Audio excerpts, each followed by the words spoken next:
Almost 2 years have passed since the release of probably one of the most anticipated and controversial games of all time, The Last of Us Part 2. For almost 2 years, the gaming community has engaged in so much debate about if Part 2 was actually pretty good or just utter trash, mostly because of a fundamental factor that created a huge divide in the community. And no, it's not really the LGBT representation or women being lead characters, which yeah, there's a little bit of that even today, but it's not really the main reason for the huge divide. The huge divide was actually caused by everything surrounding Joel's cruel and brutal death. Joel's death is probably one of the most infamous deaths in gaming history, and I don't think that's an understatement. It caused thousands of people in the gaming community and also in the Last of Us community to lose their minds when finding out about this creative decision from Naughty Dog, and it was only made worse when footage of Joel's death and the way he died was leaked weeks before the release of the game. Now, to determine if Joel's death was actually as disrespectful as people actually say it was, and that also caused the game to be absolutely horrible, that's actually up for debate. But if you want more insight on how I personally interpret this situation, make sure to check out these 2 videos that I made about this topic specifically. Was Joel really disrespected in The Last of Us Part 2, and why The Last of Us Part 2 is hated? Links to those 2 videos will be in the description down below. So, knowing that Joel's death is extremely controversial and always causes gamers to engage in heated debates, should HBO consider skipping Joel's death in order to avoid major controversy and go on a completely different direction, or should HBO stay faithful to what Naughty Dog developed and kill Joel when we get to the events of The Last of Us Part 2? Well, before getting into answering this question, I just want to say that what I discuss in this video is just my opinion, which doesn't mean that what I say right here is 100% undeniable facts, because we all interpret art in different ways. So if you have an opinion that aligns or differs from what I say on this topic, please let me know in the comment section down below, and we will discuss about this in a respectful manner. So, now that we got that out of the way, let's answer this question right away. Should The Last of Us HBO show skip Joel's death? Well, yes and no. Let me explain.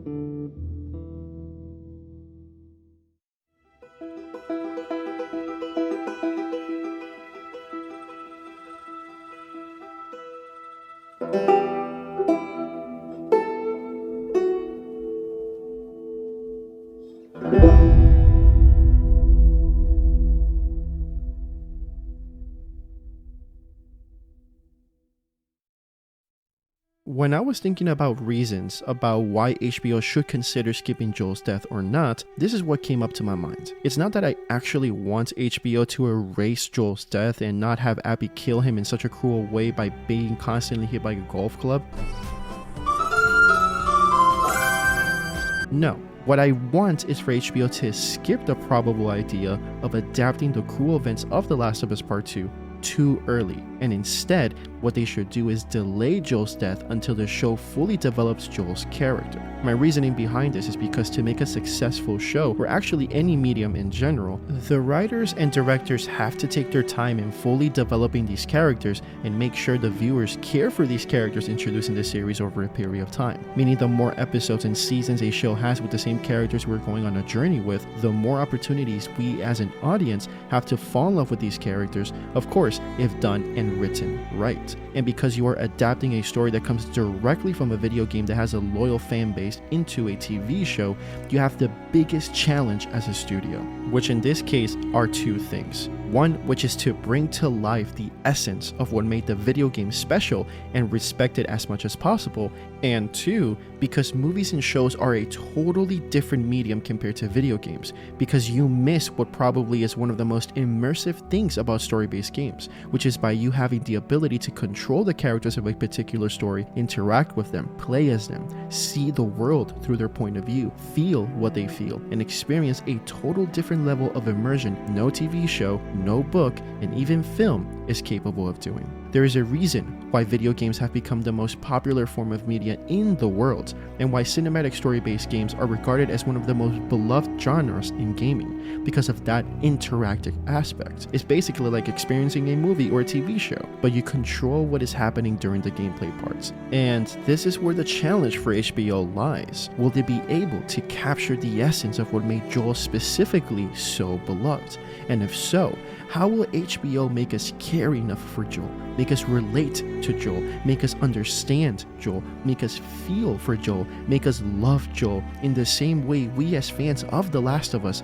loved him? How will HBO actually accomplish this if we lose that special layer of immersion only found in video games? These are questions HBO will have to answer when they premiere this show via every single episode shown in the first seasons, to even justify them adapting the brutal and heartbreaking events of The Last of Us Part 2. If they rush to shove the first game in the first season and start season 2 with Joel's death, that will be suicidal in HBO's point of view to attempt this. That is why I hope that they delay Joel's death and give Joel more to do before they kill him off while staying faithful to the events shown in the video game. Now, the good thing is that HBO might actually take their time in developing these characters, which can actually justify HBO in the future to adapt the events of The Last of Us Part 2. How can we actually be sure of this? Well, Neil Druckmann, the director and the main reason The Last of Us franchise even exists in the first place, stated last year in March 2021 that The Last of Us HBO show will greatly deviate from the original game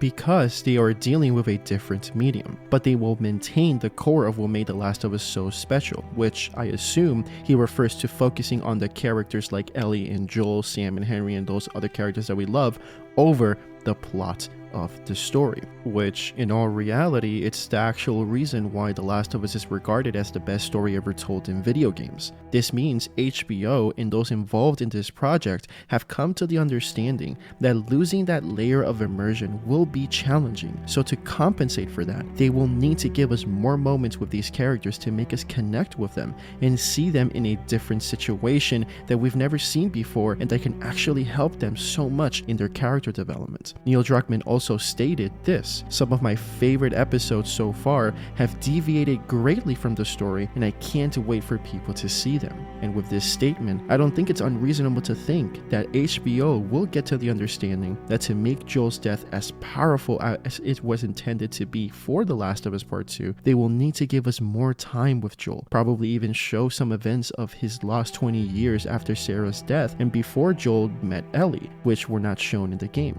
Probably give us more moments of Joel and Ellie bantering with each other, going through more loss and dangerous situations with each other, and give us more opportunities to see their connection become stronger with time, like showing us what we didn't see during those time skips from summer to fall, fall to winter, and from winter to spring. It would be great if they filled in the gaps of what they went through together during those time skips, which could organically showcase the love they started to have with each other as father and daughter, so that by the time HBO decides to adapt the events of The Last of Us Part 2, let's say in the 3rd or 4th season for example, then Joel's death can be extremely more impactful and can successfully transition the show from a series about loss and learning to love again in a world filled with sadness and sorrow to a series about loss, hatred, revenge, and tribalism that eventually leaves us at redemption, forgiveness, and what many people lacked when playing The Last of Us Part 2 because of how hard it was to stomach what happened, empathy, and understanding the true meaning of perspective. By giving us more of Joel and Ellie, this may even bring back some of the people who disliked the direction Naughty Dog went on The Last of Us Part 2 and probably make them like the story. Who knows? I guess we will just have to wait and see on that case. But what we all understand is that Joel's death is extremely important to the series of The Last of Us, and especially the events that happened in The Last of Us Part 2, and the lessons of humanity that that game teaches us. So I hope HBO takes their time with these characters and that they avoid their urge to kill him off so early. There is potential to make The Last of Us HBO show one of the best post-apocalyptic forms of media ever made. And with the talent that they have in the amazing Pedro Pascal and the talented young Bella Ramsey, I expect HBO to do everything they possibly can to respect the franchise that essentially changed my life, changed the way I think, changed the way I am. The Last of Us 1 and 2 are special to me, and I hope HBO understands that there's a lot of fans that also feel this way. I've made a video about how The Last of Us 1 and 2 changed my life, and it's right here in the corner if you guys want to see it, and I hope you enjoy it. Leave a comment in the comment section down below if you agree with what I have to say in this video, and also like the video, subscribe to my channel if you haven't already, and follow me at AP Nerds to discuss more about gaming. Stay positive, stay safe, endure and survive, my friends, and I'll see you guys next time.